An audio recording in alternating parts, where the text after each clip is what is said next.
It would be vain my attempting to tell you the horror with which, even now, I recall the occurrence of that night. It was no such transitory terror as a dream leaves behind it. It seemed to deepen by time and communicated itself to the room and the very furniture that had encompassed the apparition. I could not bear next day to be alone for a moment. I should have told Papa, but for two opposite reasons. At one time I thought he would laugh at my story, and I could not bear its being treated as a jest, and at another, I thought he might fancy that I had been attacked by the mysterious complaint which had invaded our neighborhood. I had myself no misgivings of the kind, and as he had been rather an invalid for some time, I was afraid of alarming him. I was comfortable enough with my good-natured companions, Madame Perrodon, and the vivacious Mademoiselle La Fontaine. They both perceived that I was out of spirits and nervous, and at length I told them what lay so heavy at my heart.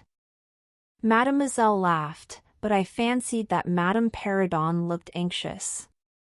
"By the by," said Mademoiselle, laughing, "the long lime tree walk, behind Carmilla's bedroom window, is haunted."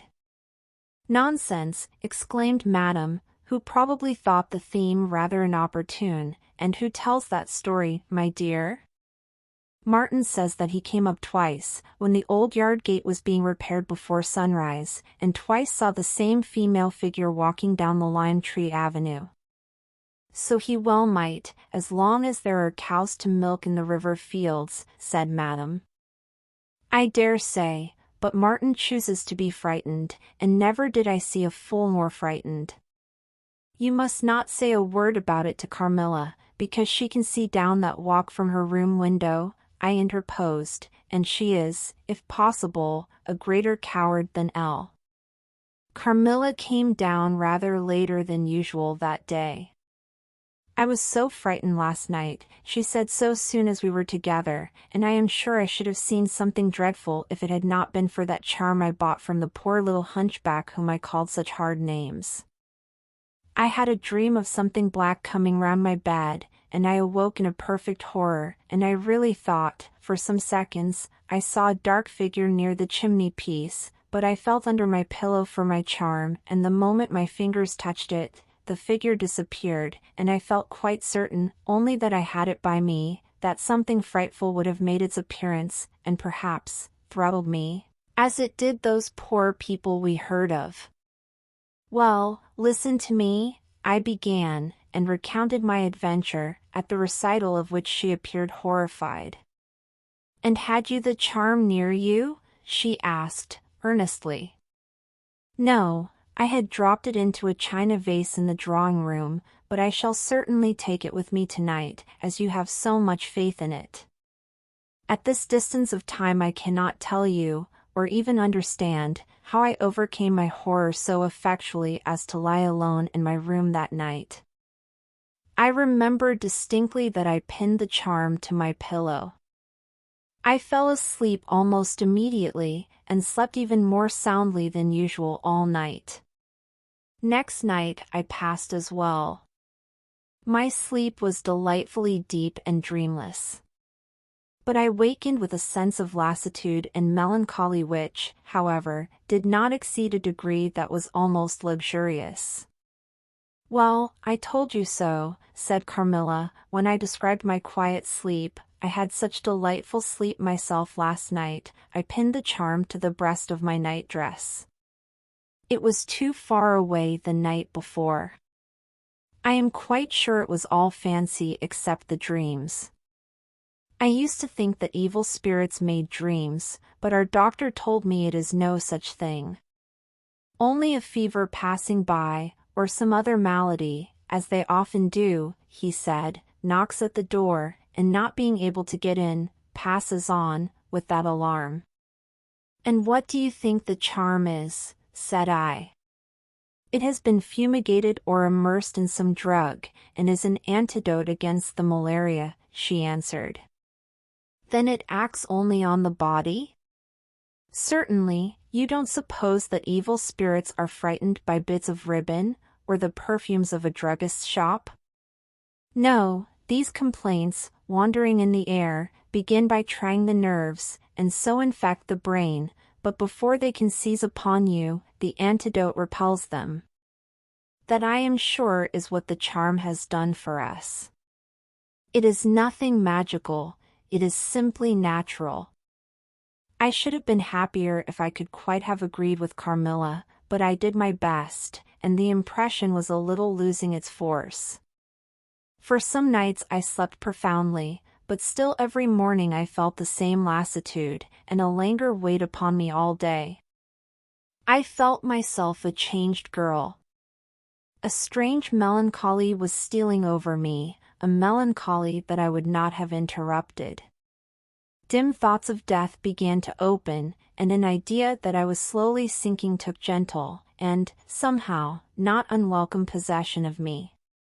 If it was sad, the tone of mind which this induced was also sweet. Whatever it might be, my soul acquiesced in it. I would not admit that I was ill, I would not consent to tell my papa, or to have the doctor sent for. Carmilla became more devoted to me than ever, and her strange paroxysms of languid adoration more frequent. She used to dote on me with increasing ardor the more my strength and spirits waned. This always shocked me like a momentary glare of insanity. Without knowing it, I was now in a pretty advanced stage of the strangest illness under which mortal ever suffered. There was an unaccountable fascination in its earlier symptoms that more than reconciled me to the incapacitating effect of that stage of the malady. This fascination increased for a time until it reached a certain point, when gradually a sense of the horrible mingled itself with it, deepening, as you shall hear, until it discolored and perverted the whole state of my life. The first change I experienced was rather agreeable. It was very near the turning point from which began the descent of Avernus. Certain vague and strange sensations visited me in my sleep. The prevailing one was of that pleasant, peculiar cold thrill which we feel in bathing, when we move against the current of a river. This was soon accompanied by dreams that seemed interminable, and were so vague that I could never recollect their scenery and persons, or any one connected portion of their action. But they left an awful impression, and a sense of exhaustion, as if I had passed through a long period of great mental exertion and danger. After all these dreams there remained on waking a remembrance of having been in a place very nearly dark, and of having spoken to people whom I could not see, and especially of one clear voice, of a female's, very deep, that spoke as if at a distance, slowly, and producing always the same sensation of indescribable solemnity and fear. Sometimes there came a sensation as if a hand was drawn softly along my cheek and neck. Sometimes it was as if warm lips kissed me, and longer and more lovingly as they reached my throat, but there the caress fixed itself. My heart beat faster, my breathing rose and fell rapidly and full drawn, a sobbing, that rose into a sense of strangulation, supervened, and turned into a dreadful convulsion, in which my senses left me, and I became unconscious. It was now 3 weeks since the commencement of this unaccountable state. My sufferings had, during the last week, told upon my appearance. I had grown pale, my eyes were dilated and darkened underneath, and the languor which I had long felt began to display itself in my countenance. My father asked me often whether I was ill, but, with an obstinacy which now seems to me unaccountable, I persisted in assuring him that I was quite well. In a sense this was true. I had no pain, I could complain of no bodily derangement. My complaints seemed to be one of the imagination, or the nerves, and, horrible as my sufferings were, I kept them, with a morbid reserve, very nearly to myself. It could not be that terrible complaint which the peasants call the vampire, for I had now been suffering for 3 weeks, and they were seldom ill for much more than 3 days, when death put an end to their miseries. Carmilla complained of dreams and feverish sensations, but by no means of so alarming a kind as mine. I say that mine were extremely alarming. Had I been capable of comprehending my condition, I would have invoked aid and advice on my knees.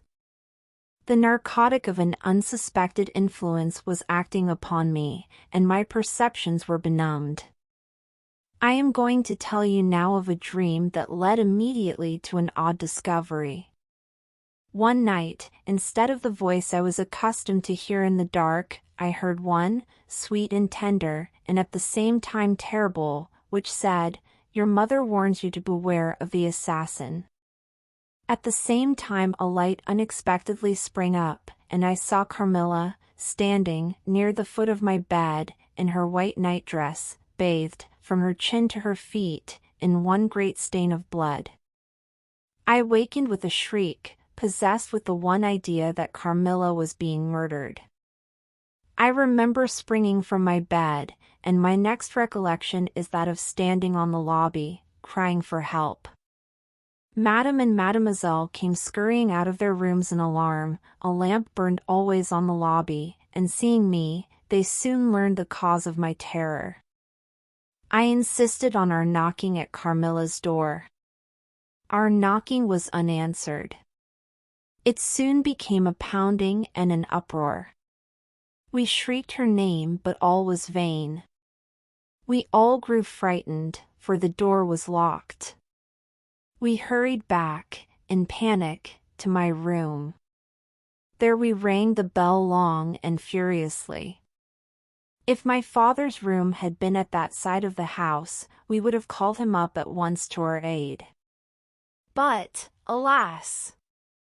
He was quite out of hearing, and to reach him involved an excursion for which we none of us had courage. Servants, however, soon came running up the stairs. I had got on my dressing gown and slippers meanwhile, and my companions were already similarly furnished. Recognizing the voices of the servants on the lobby, we sallied out together, and having renewed, as fruitlessly, our summons at Carmilla's door, I ordered the men to force the lock. They did so, and we stood, holding our lights aloft, in the doorway, and so stared into the room. We called her by name, but there was still no reply. We looked round the room. Everything was undisturbed. It was exactly in the state in which I left it on bidding her good night. But Carmilla was gone.